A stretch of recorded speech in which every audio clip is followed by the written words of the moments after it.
What's up, everybody? Welcome to an episode of Why We Love PlayStation VR. Sitting across from me this week, not every week, in place of the pneumonia-ridden Desra. Oh. I know, it sounds so Don't horrible. come near me, Des. But I hope you feel better. It's the one, the only, Michelle Barricchione. Hey, guys. Never been on this show before. You've never been on the show before, but I have not. I feel like it was about time for some cross-contamination. Cross-contamination, yeah? Doesn't it sound so dirty? It does, especially when you just talked about pneumonia. And sitting across from me every week, Brian Paul. Regardless of what show, I'm always sitting across You're from you. always here, right? And I'm always here. I sleep here. You do. It's true. And on every episode of Why We Love PlayStation VR, we sit around and we talk about an older PlayStation VR game. Usually something that's been either it's been out for a long time and we want to take another look at it, or it's a game that came out a little more recently and has been patched or updated, and we want to see if that's improved the game. Whatever. What's going on with it? This is our review discussion show. Yes. So all that being said, what game did we decide to talk about this week, Michelle? This week we are talking about Bravo Team. Bravo Team, Yes. which came out March 6th, 2018. It did. By Supermassive Games. Yep. Not too long ago. No. Not too long ago at all. May, June, July, like 4 months ago. And we just got a DLC for it. We just got a huge patch for it. A patch, rather. And it was a huge patch. It was like 2 gigs. We'll talk about that later. But I don't think we can talk about Bravo Team without talking about Supermassive Games. No. Right? Supermassive. I guess they've made a lot of games in their relatively short career. Yes. But what they first became known probably immensely for was Until Dawn on PlayStation 4. Yes. Now, the deal with Until Dawn was that it was actually originally announced at the 2012 Gamescom. And it was a PlayStation 3 game, and it used 2 Move controllers, and it was a first-person like survival adventure game. It looked really interesting. Would you call it horror? I would say horror? I would say survival horror. Yeah. It's pretty scary in VR. But we saw like 10 minutes of gameplay, and it's like you could carry like a lantern in one hand or a flashlight or whatever it was. I forget. Yeah. But it was very similar to the final game we got, but it was first person, and it was on the PlayStation 3. Eventually, the game finally came out on August 25th of 2015, years later, and it came out to critical acclaim. Everybody was like, Until Dawn is such a great game. Everybody loved it. I loved it. We all had a great time. It was like playing a scary movie, playing like a cheesy slasher movie. Everybody loves it. And what this proved was that given enough time, Supermassive could create an awesome game. They're like, wait a minute, what can we do here? Right. How can we make this even better? Exactly. Yeah. So, like a lot of times, a lot of companies, Sony is notorious for allowing developers to just take as much time as they need. Right. And Supermassive was a prime example. They gave Supermassive as much time as they needed. They even allowed them to be like, hey, you know what? Let's push it to the PlayStation 4 instead of the PS3, and it turned out to be an amazing game. And so we were like, great, Supermassive is an amazing development team. Right. And then they announced the follow-up, which was Until Dawn: Rush of Blood. And that was coming out for the launch of PlayStation VR. Yes. And we all went, oh no, this is going to be awful. Yeah. They've got literally... We didn't have high hopes for it. No. But then we played it, and I don't know about you, but it is one of my favorite games. You know about me. Yeah, I know. I love Rush of Blood. Rush of Blood's awesome. I love Rush of Blood. If you don't own it, go buy it right now. Absolutely. And it's like it's only $15 now. Yeah, which is insane. Yeah, I actually bought it. That was my bundle actually with the VR. So it's fantastic. They killed it. They really did. They did. And the surprising thing about Rush of Blood was that they didn't have unlimited amount of time. This was a game that was coming out for the launch of PlayStation VR, and they had I think 15 months to make it. Right. Craziness. Which means they can take their time. They can really make it perfect. Yeah. So that we saw that with the original Until Dawn, that if you had unlimited amount of time, they could make an amazing game, but they also could do great under pressure. Right. So we're like, wow. So we suddenly were like, wow, Supermassive is an amazing team. Right. These are people that we can trust with the future of PlayStation VR. So bring us everything you got. Yeah. They also not a lot of people know this, but they were also the developers behind Tumble VR, which was a launch title for PSVR as well. Yeah. So there were a lot of things going on at this company at all times. Yeah. They were just kind of under the radar, but they were swooping in for the kill, right? Absolutely. Seriously. Yeah, for the PlayStation VR faithful, we love these guys. Yep. And then everything sort of took a turn for the worse after that. The next thing we knew... That was the beginning of our praise for them. Yeah. Yep. The next thing we knew, they were announcing not only Bravo Team, but also The Impatient. Yes. And it seemed like, hey, here are 2 relatively big projects that are both we don't have a lot of time to make either one of them. No, but we were actually looking forward to, very excited about the Inpatient. Yep. When we first heard about it, we had talked about it, and it was just hoping that it would be incredible. Yeah. You know, this is the next scary thing for VR. Next scary thing, it was like, hey, let's the Supermassive was going off the rails in VR. You know, like literally Rush of Blood was on the rails. Literally off the And like, here's another game in the Until Dawn universe, and let's see what they can do. I think The Inpatient is probably there's a whole episode there at some point, and maybe we'll revisit that. Ooh, haven't done that one yet, huh? No. Oh, maybe I'll come back for that one too. We should probably do that. All right. So, let's fast forward. Bravo Team comes out. Bravo Team. What kind of game is Bravo Team? Well, it gets tricky right away, doesn't it? Well, we start off by saying shooter, but then what do we put in front of that? It's a first-person shooter. Yeah. Usually. That's what I was getting at. It's a cover-based shooter. Yep. You're popping in and out of cover with just a click of a button. You get to stand up. I like that when you're in cover, there's not like a button to lean. You just actually lean your own head. You literally lean over, right? Yeah, you're like, Which I want is to look cool. around. Yeah, whatever. I'll That's take it. Yeah. the benefits of VR. Yeah. And then things get wonky, right? Because you're not able to just walk around the environment using the analog sticks or with a couple buttons on the move controllers, whatever you want to do. Right. You're clicking waypoints. Which are highlighted for you in front of you or behind you if you prefer to move backwards. Yep. And you click them. Yeah, hit the X button and then you run over there and then you're over there and it's all right. Except you don't run over there in first person. You don't. You run over there in third person. You do. The viewpoint switches, the perspective switches, and it pulls you right out of the immersion. If there was any immersion to be had, suddenly you're ripped out of it. Yeah. You have because you're there and you're. I personally have been using the aim controller most recently, and you are immersed in first for a short period of time. But yeah, like you said, you click over there, and all of a sudden you're like, oh right, I'm watching this guy run from here to there instead. And you Yeah. can't control him. Like if halfway between here and there you decide, oh, you know what, this is a bad idea. There's too many guys over there. Yeah. You just gotta wait. Which I love to do because I'm like, let's move forward, and then I'm like, oh shit, move back. How do I move back? I feel like they were going for some sort of like tactical element here, where you're like, okay, clear out the environment, then stealthily move over to here, and then from this point, then clear out the next little wave. But then like the lady who's talking to you was like, make sure you make it over here, and I'm like, oh, the pressure's on, I gotta move forward. Right. The pressure does feel like it's on.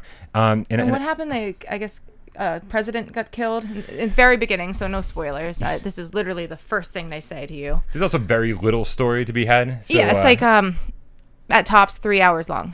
Yeah, I think you can blast once you've played through it. You can probably blast through in about 2. I would, First time it took me 3. Okay. Yeah. I'd crank up the difficulty, I would definitely say, because it is a little too easy on the easier levels. I did that today, actually. I played on the hardest. Yeah. How'd it go for you? It was more difficult. Definitely was. It went okay. Yeah. So let's figure this out. So we briefly mentioned you were using the aim controller. I was, yes. I've used all of them. Yep. I've tried it in every way possible. Jeremy King is notorious now for using the DualShock 4 for this game only. Yes. He's not even pulled out the moves or the aims to try it. Yep. So my very first go at this game, when it first came out, was the DualShock. My coffee's really loud. Could you be any louder? It's really loud. Sorry. Which obviously it kind of sucked. I mean, you're not supposed to use the DualShock though. In all fairness, it's not that kind of game. The move controllers are great though. They work. I wouldn't say great, but they work for it. I'm gonna go with the best. I'm not gonna say great. Go with the best. I'm gonna go with the best only because, for some reason, Impulse Gear, the people who make Farpoint, are the only people so far, maybe whoever developed Dick Wilde, are the only people who have really mastered the one-to-one feel of the aim controller. Right. In Farpoint, you can just subtle motions are so accurately represented in the game, where it really, really feels like you're holding that gun. Your hands are in the same positions. If you hold it out, like the hand comes off at just the right time. I gotta use the aim controller for Farpoint. Everything is perfect about the aim controller in Farpoint. Yeah. in Bravo Team and Doom VFR and a bunch of other Arizona Sunshine, something just didn't translate right. And Doom, for sure. Yeah. Where it's like there's a little bit of lag. Something's off. There's a little bit of drift sometimes. When you're looking down the sights, it's just like I'm constantly nudging the gun in a direction I don't think it should go in to Meanwhile, I'm like aiming and I'm like, are you sure? Like, is this the way to do it? Somehow, though, I was using the dual move controllers today, and everything felt so pinpoint accurate. I was like, you know what? I'm like, if I ever play through this game again, if I ever play through it again, it's weird because they don't. Most of the guns are two-handed guns, right? And it doesn't feel like you should be doing this with the move controls. It doesn't seem quite right. But as far as the aiming's concerned, holy crap, the aim is much more accurate. It's 100% accurate. It's just like, okay, this is great. 100% accurate. Wow. I think absolutely perfect as far as aiming goes. And if you think the aim controller works great, then try out the move controllers because I think you'll see a radical difference. Again, just like Arizona Sunshine, the improvements are subtle but make a huge difference when you're just mowing down enemies. Right. Yeah. But we've got so much more to talk about. There are a grand total of 4 weapons in this game. Grand total. Again, it's not a huge deal because the game's not very long. Right. But there's standard generic weapons here. Yep. There are no bosses. There are no bosses. There's no enemy variety. Yep. No vehicles. No ride in helicopters or Right. vehicles or any of that jazz. For a game that's so military based. It is. Why are we? It is very military based. You see helicopters quite a few times, but you That's never why I mentioned get to helicopters, get yes. in one. I was like, why can't I ride you? Like Operation Warcade is a game that had like 1/10 the budget, and you were like in all sorts of vehicles in that game. It just So what were they doing there? There had to have been reasoning as to why. Yeah. Was it motion? I mean, motion sickness. I think you're on the right track. When you couple the complete lack of bosses along with the movement system, right? It had to be. Somebody at Supermassive had to have been like, listen, Rush of Blood, you were sitting in one place the entire time. You don't have control over yourself. It's on a rail. This is going to satisfy motion sickness. Even if you're motion sickness with that, I mean, you are going up and down on the roller coaster. But so someone there was justifying this. There had to have been a reason, because if they had just given us Peter full in the basement locomotion, downstairs was seriously, come on, Peter, get your shit together. But there just doesn't seem to be any reason for it, or maybe just a lack of resources. Maybe they just didn't have the time to make the game they wanted to make. Yeah, absolutely. So because obviously, when suddenly you're creating, obviously vehicles, they work differently than just going from waypoint to waypoint. Right. And unfortunately, clicking from here to here. Yeah. But that and then it all boils down to that's exactly what you're doing for the entire game. It's like it doesn't matter what location you're in. It doesn't matter what environment you're in. So that's the problem with this game. That's the major problem with this game. It's the same thing the entire time. The entire time. There's nothing different that happens. You do get different landscapes, so to speak. Like but that's all you get. And it doesn't matter. It doesn't seem to matter. Like the play style doesn't matter if you're inside, if you're outside. Whether you're on the bridge or on the roof or wherever. Inside a police station. Inside a police station. I think that was like the second one. Yeah. And it's like, it doesn't matter because all you're doing is selecting waypoints, and that is it. There's no hazards to avoid. There's no environmental hazards. Like I said, there's just no make bosses. sure you get your ammo. Make sure you get your ammo. Which I think that's the biggest thing to do. Actually, is make sure you get your ammo. I can't say I was ever in danger of running out of ammo. No. There's ammo drops everywhere. But if there's ammo drops everywhere, I'm gonna stop and at least pick some up. Oh, there's one there. I'm gonna grab it. Yeah, might as well. I'm also here. Where I'm gonna hang out and hide from the enemies. Right.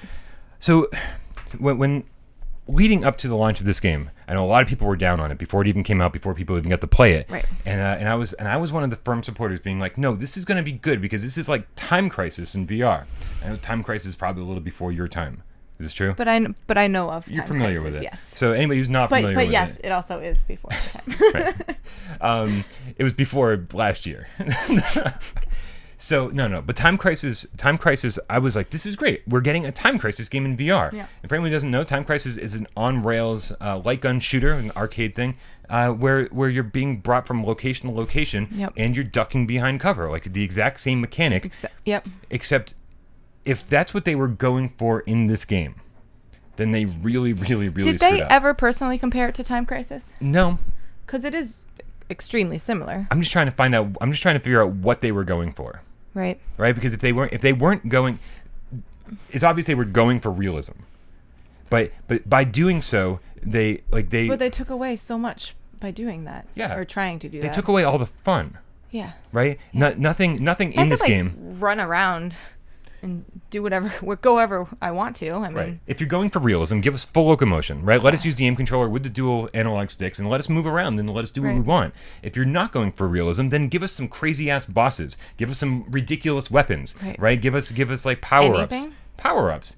Let us get in vehicles. Like, there's all these things, and so like it feels like, let me throw a grenade and upgrade my guns. Seriously. I could have a grenade or two. That'd be great. It seems so strange to have a game like this and not have a grenade of any kind. Well, I'm like ducking behind cover, and I'm like, now I was actually even playing this morning, and I was like, now would be a great time for a grenade. Yeah, it feels. I couldn't remember if there were grenades in the game or not, and then when I was playing today, I was like, this is definitely a missed opportunity.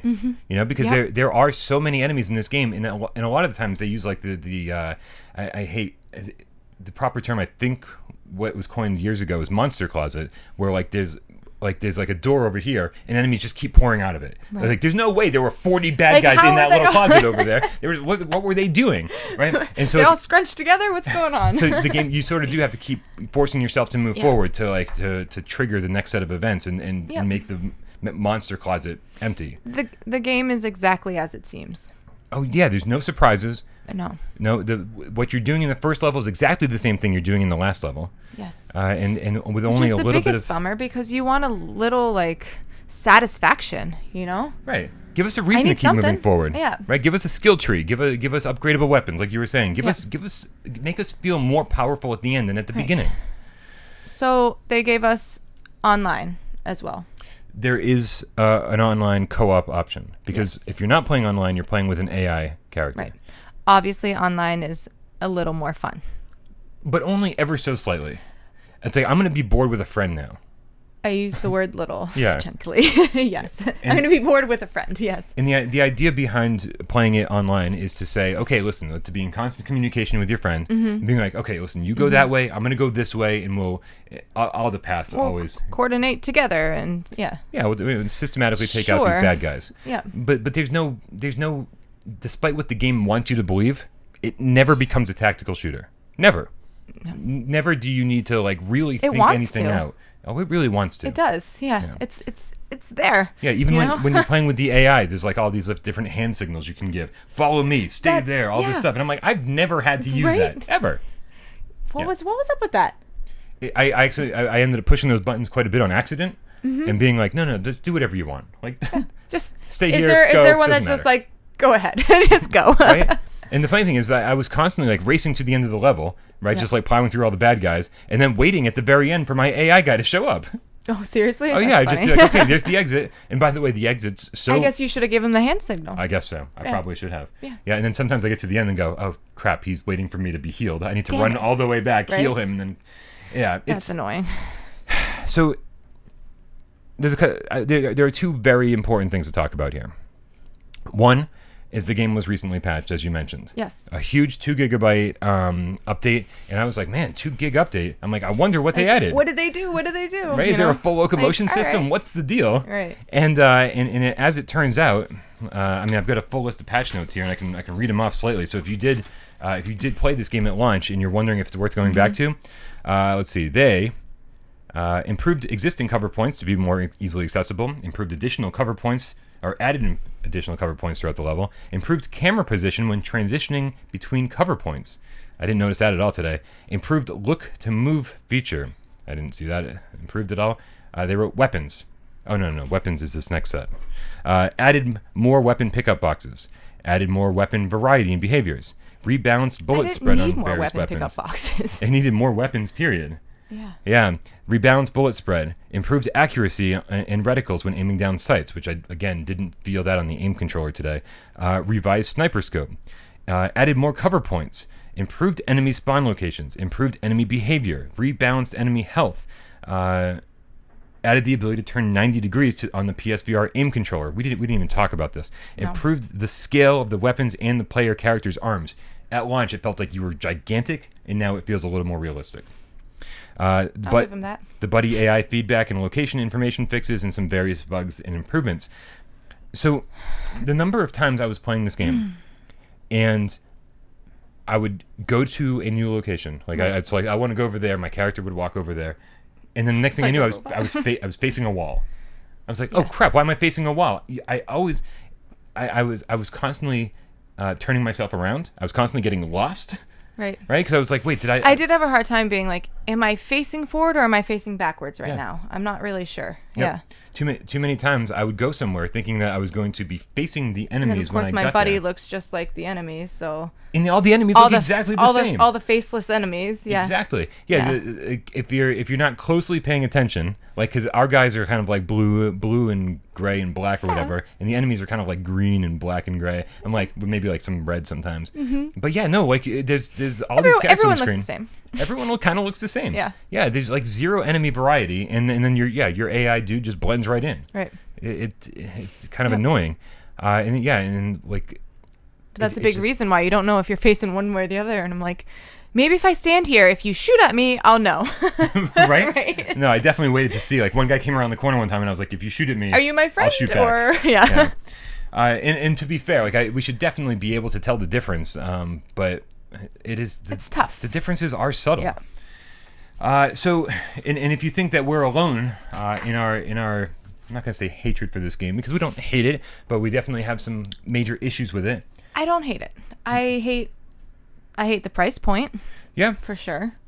So it's currently at $39.99, which was at launch. Yeah. It's not a $39.99 game. It's not. It's not, and we will rate it in just a few minutes.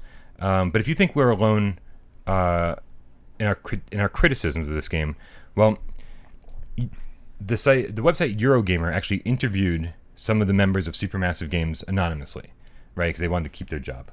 Fair, right? Yes. and these guys were like, they were basically apologizing for the end result, for what happened with Bravo Team, saying this is not the game we wanted to make. The higher ups, the people. It's not what we were going for. Not what we were going for. Like, they had a vision in mind from the very beginning. They weren't given enough time to create the game they wanted to make, but then the entire time they were like basically being told what to do by the higher ups at Supermassive. So they didn't have as much freedom as they needed in order to make the game awesome. Right. Like in the suggestions, like I would call them suggestions, but they had to follow them. It's their boss. Their bosses were telling them, they're like, listen, you can't have music in this game because the player won't know where the music's coming from. So without the music, you could possibly feel more immersed in the game if you had already felt immersed in the game. Sure. It's like, but I don't. So but when have you ever been playing a VR game and been like, man, like, where's that music coming from? Yeah. Oh, I wish I knew where that was coming from. This is really throwing my game off. Exactly. Yeah. I know there's a lot of people out there right now going, when I play Skyrim, I turn the music off. No, it's sagacious. It's like, and that's cool. Like, if that works for you, then great. Yeah. But Skyrim is an amazing game already. What I love to always say is, give me the option. Sure. Of course. Always give me the option. Always give us the option. Yep. And Skyrim's an amazing game already. You play that without the music, there's still an amazing game that you're playing, and then you feel a little more immersed because there's no music. If you gave me some like heavy metal while I was playing Bravo Team, I'd be like, all right. Yeah. Sure. Yeah. Yeah. They also the higher ups were telling them they wanted to have a movie feel to it, like Hollywood realism, so that they were like, you can't have an HUD, you can't have a heads up display. So like, the only way you know how much ammo you have left is you have to look at your gun. When you actually, your health meter is, the screen goes black and white. Mm-hmm. There's no, how many times was I just wandering around the level going, where am I supposed to go? Right? Because there's no nav point. So I'm just like looking for like some other icon. I did that earlier today, and I went all the way to the right, and I'm like, oh, nope, I have to go all the way to the left. All right. I guess I'll backtrack and go this way to go that way. And I've played this game before a couple of times. Yes. And at no point, and I was like, man, I'm just going to some random doorway in the level that looks like a lot of other doorways in the level. Right. In fact, there are other places in the level that look far more epic, look like a better place to go. Like, this is where I should be going. Right? What's Look at wrong this with giant, you? cool building over here with the pillars. Oh, wait, no, that's not the one we're going to. Right. We're going to go to this We're random going to this doorway rundown down the hallway. doorway. Right? It's so ridiculous. And there's no indication that that's where you're supposed to be going until you actually get there, and then the waypoint icon turns into a different type of icon. Right. And they're like, oh, you've arrived at your destination. Yep. Yes. All right. So I know we've been fairly harsh on this thing for the entire episode. Let's rate this thing. All right. Okay.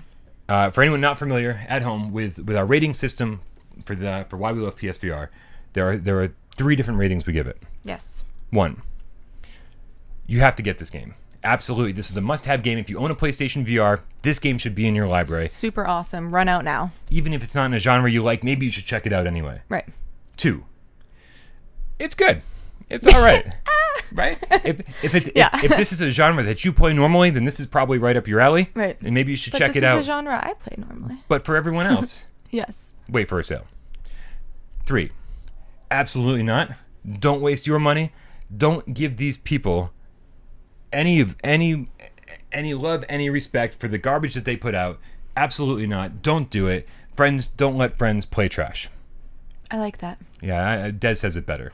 Okay. We're filling in for Des. We're doing the best we can here. Sorry, guys. Stop being sick. Yeah. Stop being sick. Yeah. Tweet at Desro that you hope he feels better. Yes. So all those numbers out there. Yes. What are you giving this? What are you giving this game? After everything that we had just said, I will still give it a very low 2 or high 2. Depends how I guess I would say high 2. Closer to 3, but not. I think we'll go with low 2. Yeah. Well, that's what it sounded more appropriate. Yeah. It wasn't the worst game that I've ever played before. I enjoyed a little bit of it. I think the best part for me was just being able to break out the aim controller again. Yeah. I've been itching to play it. So it was okay. I would also absolutely wait for it to go on sale. Do not ever spend $40 on it. What's the proper price point for you? What would be the right amount of money to pay for this Personally? game? Yeah. $14.99. Excellent. That's exactly what I would pay for it. And I think it's perfect for $14.99. Okay. I'm going to mimic a lot of things you just said. I think $14.99 is the proper price point for this game. Okay. I think, as you see, The Impatient, which was another game that didn't get received very well by Supermassive, Nope. That game has already dropped down to $19.99. And so the fact that this one hasn't dropped in price yet means... And I still think that's high for The Impatient. A little bit. Yes. But maybe this one is selling despite the bad reviews, and maybe that's why they haven't dropped the price yet. But yeah, I'm also going to give this a very low 2. I can't call it a 3 for numerous reasons. Primarily because there is a game here, right? This isn't. There's a game here. Yeah, this isn't total trash. Like, this is like, hey, if I just want to pick up a gun and kill some bad guys, then this is kind of cool. I know a lot of people out there have said the graphics are awful, and I totally disagree with that. I think some of the graphics are really nice. Graphics are awful. I think some of them are really nice. Yeah. I think the locations are varied enough where, like, especially when you're going from, like, outdoor in that Eastern European city plaza, and then you go inside to, like, the dimly lit police station. The police station, yeah. And, like, you're getting the glowing lights from the soda machines on either side of the hallway, and I'm like, this is pretty atmospheric. Like, okay, yeah. Yeah. I hate that there's no enemy variety. I hate there's no bosses. I hate that there's no vehicles. I hate there's no bosses. I hate it's just endless wave after wave after wave. It's just mindless, boring crap. I need a game that gets at least a little harder as I go. Yeah, or it gives at some point or another. Or makes you feel more powerful by the time you're finishing the game. Right, like I achieved something. Yeah. I didn't feel like I achieved anything at the end of the game. No, I was like, good. I can't believe I pushed myself through it. I'm happy the game. Yeah. Yeah. So this is one of those things where I do think that there's a surprising mode here. I think it's called the score attack mode. Great.